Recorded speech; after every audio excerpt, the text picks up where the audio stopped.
Hey guys, this is Everything HD, and today we're going to show you the super cool science project. Yeah, this is the diagram that explains how it all works. We have 3 switches and 3 lights, and also we have 2 resistors.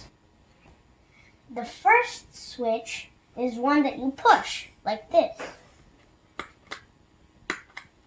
The second switch is one that you flip, like this. The third switch, which is this one, is a toggle switch. We toggle it back and forth.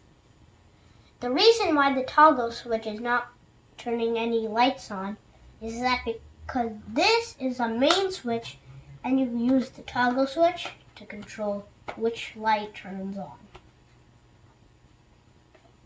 We also have a separate circuit, which is why this one doesn't control any of them.